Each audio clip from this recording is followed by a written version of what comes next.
Noong 1957 sa England, tumaas ang presyo ng gasolina matapos ang digmaan. Dahil dito, binigyan ng challenge ni Sir Leonard Lord ang kanyang engineer na si Alec Isigonis na bumuo ng kotse na maliit, matipid at sapat para sa 4 na adult. At noong 1959, ipinakilala ang kauna-unahang Mini.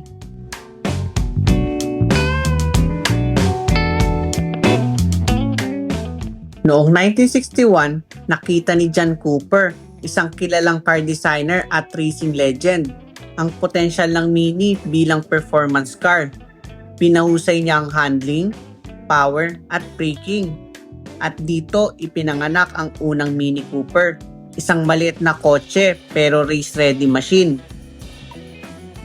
Pagsapit ng 1964, nagsimula itong mag-ukit ng pangalan sa karera matapos magwagi sa Monte Carlo Rally. Nasundan pa ito ng tagumpay noong 1965 at 1967.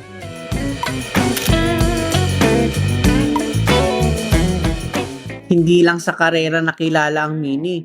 Sumikat din ito sa pelikulang Italian Job at TV series na Mr. Bean. 1994, nakuha ng BMW Group ang rights ng Mini. At noong 2000, ipinakilala nila ang redesigned Mini Cooper na natili ang iconic design pero ginawa nila itong mas premium, mas advanced at mas akma sa makabagong panahon. 2009, lumabas ang Mini E bilang test platform. 2017, ipinakita ang Mini Electric concept sa Frankfurt Motor Show.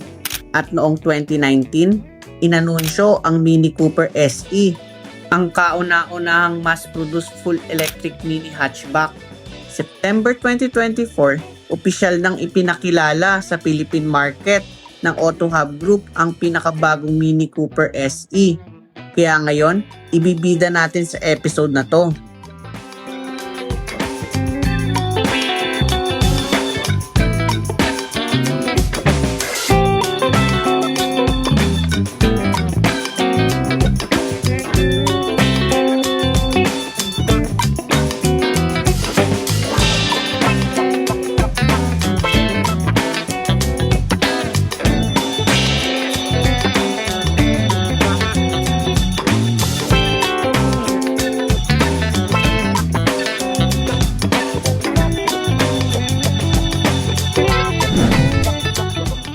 Iconic pa rin ang look, pero ngayon, mas minimalist ang bagong Mini Cooper SE.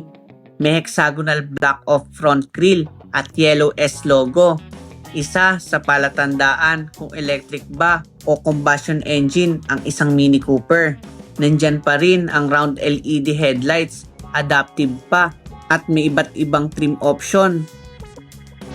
Tulad ng favored, classic, at JCW. Sa likod, LED tail lamps na nagbabago ang design depende sa trim na pipiliin mo. Sa gilid, halos kapareho lang ng previous model. May glossy black side mirror with repeater at black roof na dagdag sporty at premium look. Standout din ang 18-inch night flash spoke two-tone alloy wheels wrapped in 225/40 R18 tires. Meron ding reverse camera at 4 front at 4 rear parking sensors. Sa unang tingin, iisipin mo wala ng cargo space ang Mini Cooper SE. Pero dito ka nagkakamali. May space pa rin ang compartment at sa ganitong size, malaki na yan. May mini mobility kit, early warning device, at sa ilalim, nandyan ang tow hook.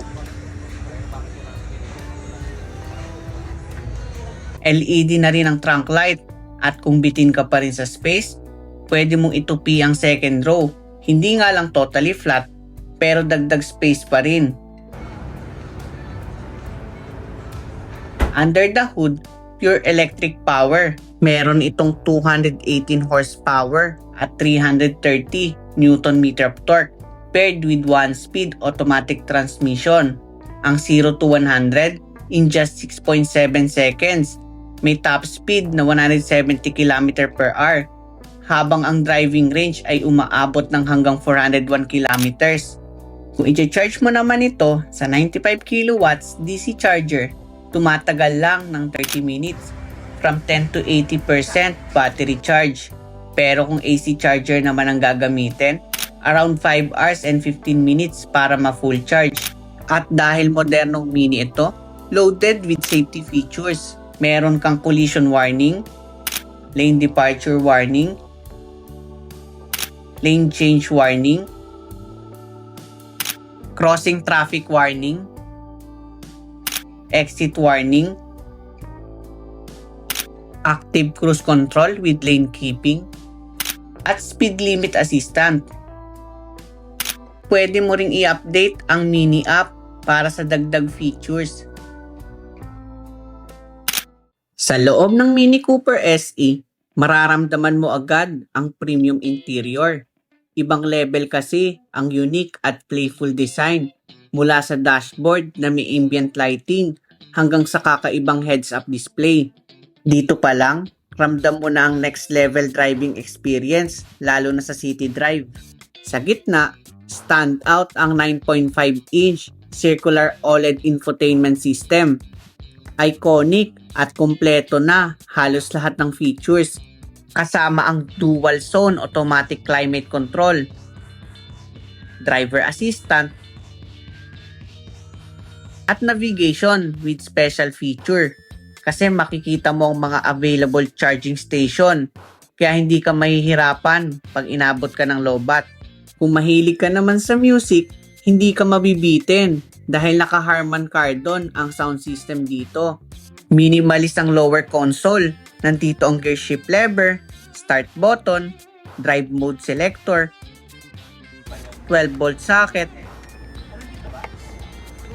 dalawang Type-C port, wireless charging pad, at dalawang cup holder. May center armrest na fit lang sa driver side. May storage compartment na parang lagay ng sunglasses. Ang leather seat may blue stitching at mini emboss, plus power adjustment with memory at massage function. Manual tilt and telescopic ang steering adjustment. Roomy naman ang loob dahil maganda ang legroom at headroom para sa isang sport hatchback. Sa harap, may map light na LED at sun visor with mirror para sa driver at passenger. Power naman ang upuan kaya hindi mahirap sumakay sa likod. Pero kung titignan mo, parang imposible nang magkasya ang adult sa likod. Pero nagkakamali ka. Kasya pa rin ang dalawang adult basta't hindi masyadong katangkaran. Kaya impressive na may usable rear seat para sa isang 3-door na sasakyan. Sa likod, may cup holder, extra storage, at LED cabin light.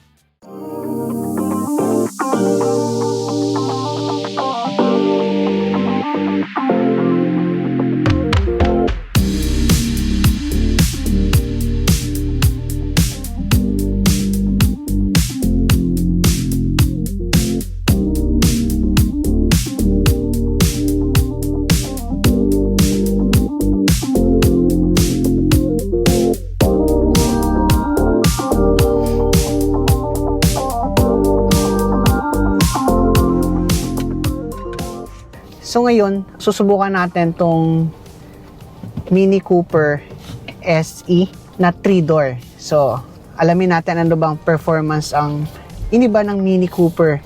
So, same lang naman din sa Aceman. Kahit naka-green tayo na mode, ramdam ko kagad yung torque niya.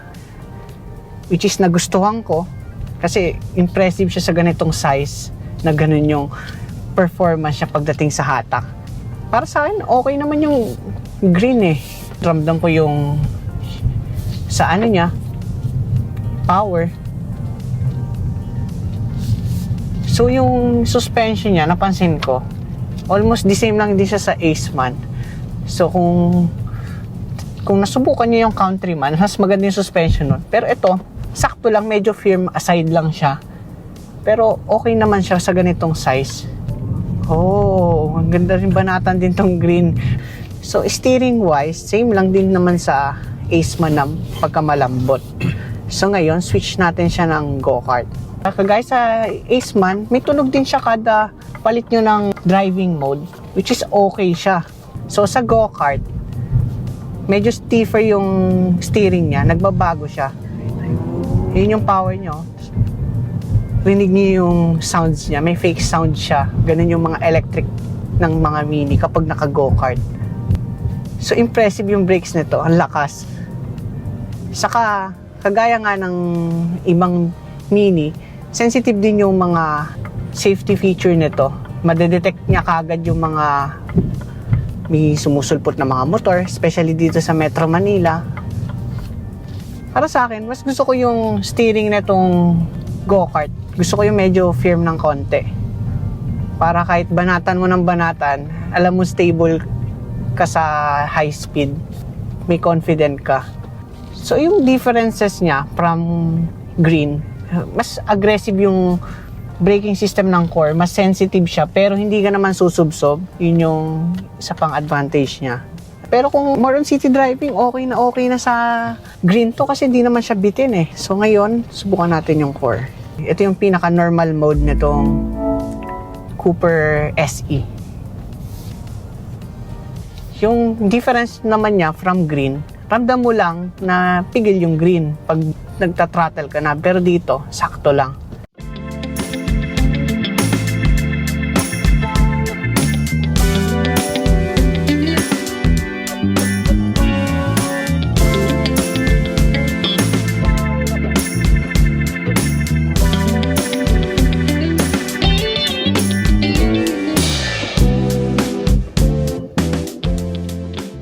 Ang 2025 Mini Cooper SE ay nagkakahalaga ng 3,300,000 Philippine peso. Available naman ito sa 5 kulay: Nanook White, Chili Red 2, British Racing Green for Metallic, Sunnyside Yellow, at Blazing Blue. Pero take note, hindi lahat ng Cooper SE ay black roof. Available din sa white roof, pero it depends sa availability. At kung hanap mo naman ay mini cars, visit lang kayo sa Mini Bonifacio Global City at hanapin si Sir Brian Abao o si Ma'am Zane para sa inquiries. At sabihin nyo na lang na napanood nyo dito sa Drive Talk by Aljay. At kung nagustuhan mo naman ang episode na to, don't forget to like, comment, share, and subscribe. At i-click mo na rin ang notification bell para lagi kang updated. Kita-kits sa next episode ng Drive Talk.